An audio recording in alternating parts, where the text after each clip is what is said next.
Maintenant que nous avons compris en quoi consistait le modèle de régression linéaire simple, que nous en avons décrit quelque peu les hypothèses, nous allons y revenir bien sûr, eh bien nous pouvons passer au calcul proprement dit, aux différentes étapes qui nous permettent d'abord d'estimer les coefficients de ma droite de régression, ensuite de pouvoir essayer de voir si les hypothèses du modèle sont raisonnablement satisfaites dans notre cas.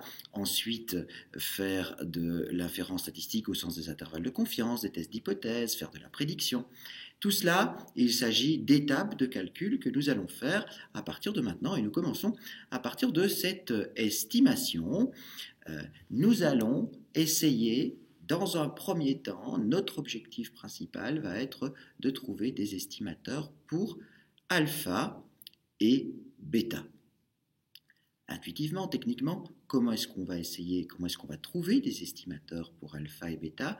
On va essayer de trouver la meilleure droite qui passe par les différents points. Alors la meilleure droite, ça ne veut pas dire grand-chose comme ça, mais lorsque l'on dit la meilleure droite au sens des moindres carrés, eh bien, on va pouvoir comprendre plus facilement de quoi il s'agit dans quelques instants. On va chercher le couple AB. Le couple AB, ce sont des estimations ponctuelles de alpha et bêta qui vont minimiser la somme ici de ces quantités au carré. C'est la somme des yi moins a moins bxi au carré. On cherche A et B qui minimisent ceci. En fait, de quoi s'agit-il si je reviens à mon problème du prix des logements dans ma base Airbnb en fonction du nombre d'hôtes que le logement correspondant peut accueillir? Eh bien, j'ai ici une droite obtenue par la méthode des moindres carrés. La droite orange qui se trouve là-bas est obtenue en minimisant par rapport à A et B là, la somme des carrés des yi moins a moins bxi. Qu'est-ce que ça signifie ça en pratique réellement, fondamentalement? Eh bien, ce que nous essayons de faire, c'est trouver une droite orange qui va faire en sorte que les écarts entre les différents yi et la droite, dont l'équation est a plus bxi, qui va faire en sorte que les écarts entre les yi et cette droite soient les plus faibles possibles lorsqu'ils sont mis au carré. On va donc minimiser les écarts au carré entre les yi, c'est-à-dire ces points bleus, les hauteurs de ces points bleus là, et la droite A plus bxi. On va minimiser, on va trouver la droite orange qui minimise tous ces écarts ici au carré. Et nous aurons ainsi, donc intuitivement on voit bien ce que cette méthode effectue, et nous aurons ainsi, voilà, des solutions par dérivation, peu importe. Nous avons ici A et B qui sont données, A et B, donc il s'agit de formules d'estimation ponctuelle pour mes estimateurs de moindre carré.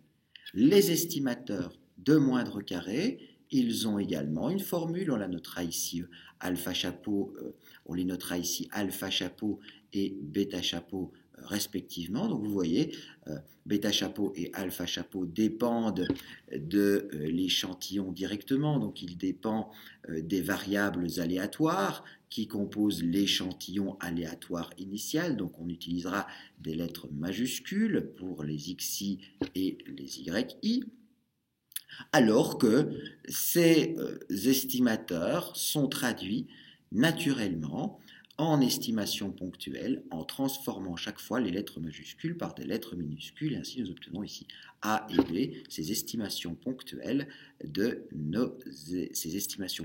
de nos paramètres de constante et de pente.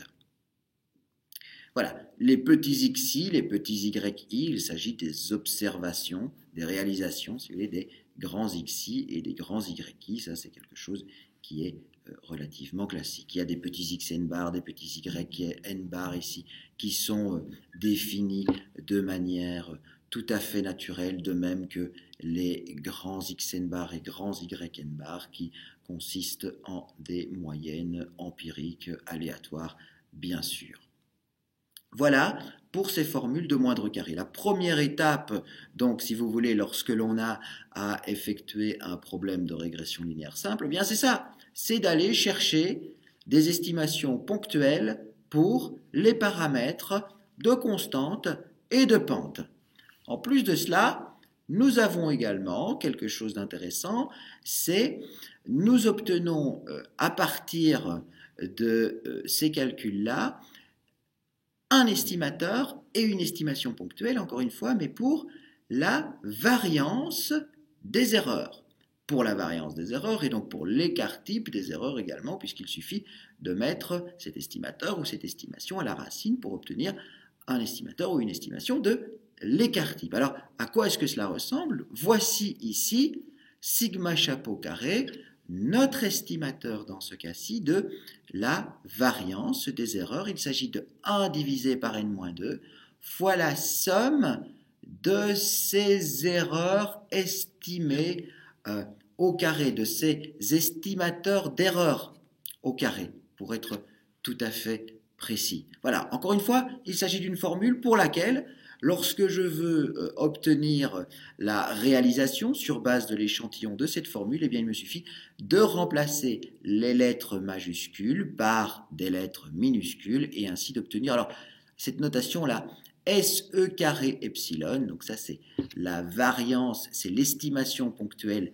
de la variance de mes erreurs, et donc elle sera définie par cette formule-ci, donc qui n'est rien d'autre que la formule de l'estimateur où j'ai remplacé les majuscules par des minuscules.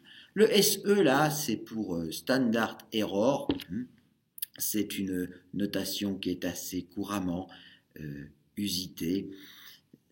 Elle se réfère à ce qu'on appelle l'erreur type de la régression, la standard error de la régression, dira-t-on en anglais, c'est-à-dire que l'erreur type de la régression, on trouve souvent que c'est défini comme étant exactement l'estimation de la racine de la variance des erreurs de ma régression. Voilà donc pour cette première étape de calcul. Nous en tirons des formules pour non seulement la pente, pour une estimation de la pente de ma droite de régression, pour la constante, mais aussi pour la variance des erreurs. Étape 2 du travail, l'évaluation du modèle en 2 parties. Tout d'abord, nous allons regarder si les hypothèses du modèle de régression que nous avons développé précédemment eh bien, sont satisfaites. Et ensuite, nous allons essayer de nous poser la question, est-ce que la covariable qui est étudiée explique bien la réponse? Nous allons voir ça donc en 2 temps. Premièrement, essayons d'évaluer si les hypothèses du modèle sont satisfaites. Pour ça, nous allons utiliser ce qu'on appelle un graphe des résidus. On va définir ainsi tout d'abord des prédictions. Alors les prédictions, c'est très intuitif comme définition, puisqu'il s'agit des valeurs qui se trouvent sur la droite orange ici. Par exemple, pour une valeur de la covariable égale à 7, eh bien, pour un nombre d'hôtes égal à 7, eh bien, nous avons ici un prix, une prédiction, c'est-à-dire une valeur du prix prédite par le modèle de régression qui se trouve ici aux alentours de 150. Voilà le prix prédit, si vous voulez, pour un logement qui va qui est supposé pouvoir accueillir cette hôte. Donc la prédiction, c'est quelque chose de relativement aisé à comprendre et nous noterons cela, YI chapeau. YI chapeau, c'est égal à A plus BXI. Nous définirons également les résidus. Les résidus, de quoi s'agit-il? Il s'agit d'estimation des erreurs du modèle de régression. Et nous avons ici des erreurs. Les erreurs, comment les définissons-nous? En prenant les valeurs YI et en leur soustrayant naturellement leur prédiction.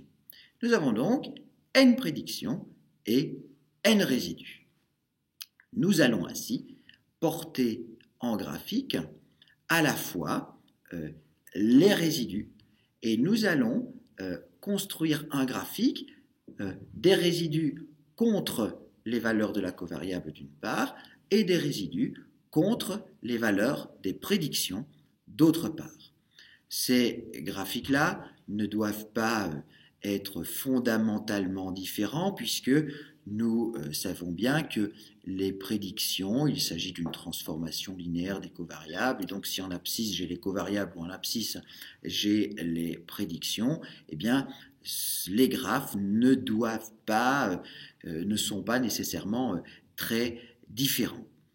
Le graphe des résidus, en voilà un exemple, voilà plusieurs exemples de graphes de résidus, je vais y revenir, mais cet objectif du graphe des résidus, c'est principalement d'évaluer les hypothèses du modèle de régression linéaire simple. On va se placer dans le contexte IID, les x, y, i sont IID, et nous allons principalement évaluer ici la linéarité et l'indépendance entre l'erreur et la covariable. Regardons alors ces différents graphes des résidus. Et tout d'abord, concentrons-nous sur ce premier graphe qui semble donner une tendance au point, il semble que les points forment un nuage relativement concave. Et posons-nous la question, si dans un modèle de régression simple, nous avons l'indépendance entre epsilon et x, ça veut dire que les valeurs de la covariable n'influencent en rien la distribution des erreurs. Donc ça signifie que pour deux valeurs de la covariable différentes, nous devrions avoir exactement la même distribution des résidus. Plus particulièrement, même si nous avons deux valeurs de covariables différentes, nous devrions avoir deux moyennes de résidus qui sont les mêmes et qui sont d'ailleurs égales à 0 selon les hypothèses du modèle de régression linéaire simple. Et bien ici, si je regarde des valeurs de covariables différentes, eh bien on va constater que la moyenne des résidus, eh bien elle varie en fonction de ces covariables. Et donc ici, cette forme-là détecte un problème de dépendance entre les résidus et la covariable. Ça peut être un problème de linéarité, c'est-à-dire que le modèle n'est pas nécessairement linéaire. Ça dépend des cas, mais en tout cas, ce que l'on peut conclure ici, c'est que les hypothèses du modèle de régression linéaire ne sont pas satisfaites. Prenons ensuite ce cas-ci, ici en bas à droite. Encore une fois, si nous avons indépendance entre epsilon et x, deux valeurs différentes de x ne doivent pas correspondre à des distributions, ne doivent pas influencer la distribution des erreurs. Et donc, la distribution des erreurs, si vous voulez, pour deux valeurs de x différentes, devrait être à peu près la même. Or, nous constatons ici que pour deux valeurs de x différentes, admettons ici et ici, nous avons l'impression que la variance des erreurs est beaucoup plus faible à gauche qu'à droite. Si les variances sont différentes pour deux valeurs de x différentes, les distributions d'epsilon sont différentes pour deux valeurs de x différentes, et donc la distribution d'epsilon, epsilon n'est pas indépendant de la covariable. Et donc là, encore une fois, nous nous trouvons dans un cas où, ici, visiblement, la variance d'epsilon vient dépendre de la valeur de la covariable, on est dans ce cas-là dans ce qu'on appelle un cas d'hétérocédasticité. Et donc dans ces deux cas-là, ici à gauche et à droite, nous indiquons stop parce que les hypothèses du modèle de régression linéaire simple que nous avons listé précédemment ne sont pas satisfaites. Alors le troisième cas, c'est par contre le cas où en effet, lorsque l'on va regarder comment epsilon, comment les résidus, comment les estimations donc de ces erreurs, les estimations d'epsilon, des epsilon i vont varier en fonction de x, eh bien on va voir qu'il n'y a pas de dépendance, pas de structure particulière entre les résidus et les x, ce qui suggère que les epsilon i et les xi n'ont pas de dépendance, donc seraient indépendants. Nous avons peu parlé précédemment de cette hypothèse d'indépendance entre epsilon et x, mais ici, lorsque nous regardons ce graphe des résidus, eh bien nous la comprenons mieux. En effet, elle signifie qu'il ne doit pas y avoir de structure de dépendance entre epsilon et x. Et cette hypothèse est raisonnable. Pourquoi ? Eh bien parce que cela signifie, lorsque nous construisons nos résidus, qui sont des estimations des erreurs, eh bien nous tentons de retirer à y la réponse, la part de y qui est expliquée par la covariable. Et donc, si le modèle linéaire, en quelque sorte, est correct, une fois qu'on a retiré la part de y dépendant de la covariable, lorsqu'on l'a retiré de y, cette partie-là, eh bien normalement, il ne devrait plus y avoir de dépendance de la quantité résultante par rapport à x, puisque cette partie a été retirée. Si elle a été bien retirée par le modèle linéaire, si le modèle linéaire est correct, eh bien, cette partie expliquée par la covariable a été bien retirée, si vous voulez, de y. Et donc, la quantité résultante, c'est-à-dire le résidu, c'est-à-dire l'estimation ponctuelle de l'erreur, ne doit plus dépendre de la covariable. Et donc, en ce sens-là, si vous voulez, cette hypothèse d'indépendance entre epsilon et x prend tout son sens, toute sa logique. Voilà, donc grâce à ce graphe de résidus, nous pouvons évaluer globalement les hypothèses du modèle de régression. L'objectif, donc très clair, c'est d'avoir un graphe des résidus qui ressemble à ceci. Voilà, par exemple, le graphe des résidus qui est obtenu en fin de l'application sur Excel de la base Airbnb lorsque l'on étudie le prix du logement en fonction du nombre d'hôtes que le logement correspondant est prêt à accueillir. Un graphe de résidus qui pourrait bien sûr être encore amélioré. On pourrait faire des analyses encore plus approfondies, mais bien sûr, ça finit par dépasser le cadre de ce cours. Deuxième partie, dans cette évaluation du modèle, l'évaluation de la qualité du modèle est une quantité très importante en statistique, ce qu'on appelle le coefficient de détermination, le coefficient R carré. Alors ici, on vous donne une formule pour ce coefficient de détermination, pour ce R carré, et on comprend bien. Regardez ici, on a quelque chose qui est très facilement compréhensible. Si je multiplie le numérateur et le dénominateur par un facteur de type 1 sur n moins 1, là, eh bien, j'ai au numérateur la variance des prédictions, au dénominateur la variance de mes observations. Et d'où l'interprétation de ce R carré. Il s'agit de la proportion de la variabilité totale.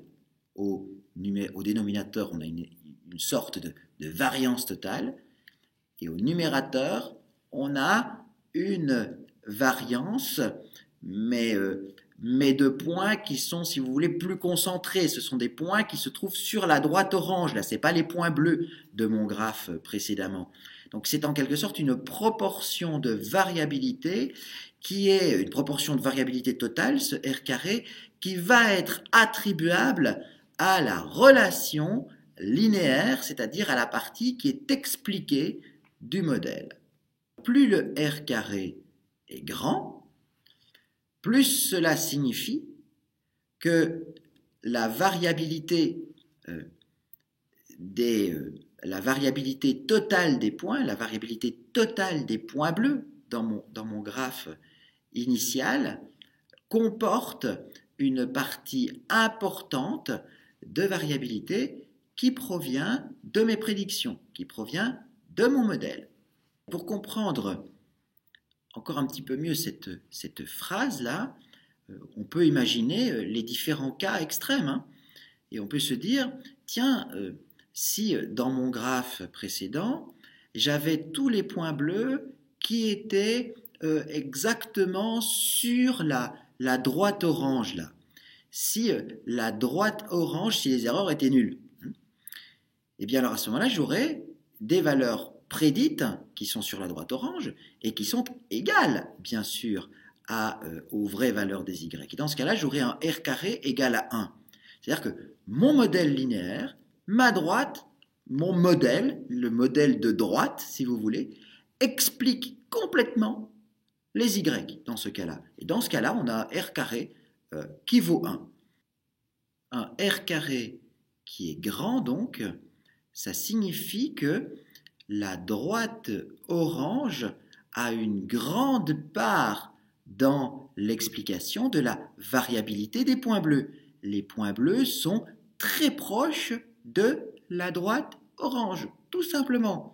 Et lorsqu'on a un r carré qui est beaucoup plus petit, eh bien ça signifie alors que les points bleus sont beaucoup plus éloignés de la droite orange. La droite orange n'a pas une grande part dans l'explication de la variabilité, de la raison pour laquelle les points bleus bougent. Donc le r carré, si vous voulez, ce n'est pas une mesure du fait que le modèle de régression est correct ou pas. Non, ce n'est pas cela. On peut avoir des r carrés qui sont faibles avec des modèles de régression dont les hypothèses sont quand même validées quelque part, sont quand même correctes. Simplement, ce qui se passe, c'est qu'on essaie de voir si le modèle de régression est un modèle qui est suffisamment explicatif. Le r carré, d'ailleurs, on peut montrer qu'il est compris entre 0 et 1. Lorsqu'on a un r carré qui est proche de 0, alors à ce moment-là, ça veut dire que notre modèle, notre droite orange, n'explique pas grand-chose. Lorsque, par contre, on a un r carré qui est proche de 1, ça signifie que les points bleus sont proches de la droite orange et que donc il y a une grande explication de la variabilité des y qui est due à la droite orange, qui est due au modèle de régression linéaire supposé. Petite remarque pour terminer sur ce r carré, attention, si on n'estime pas de coefficient de pente, il y a un petit problème mathématique dans le calcul du r carré qui fait que celui-ci, même si le logiciel éventuellement vous donne une valeur pour le r carré, eh bien ce r carré-là n'est pas pertinent.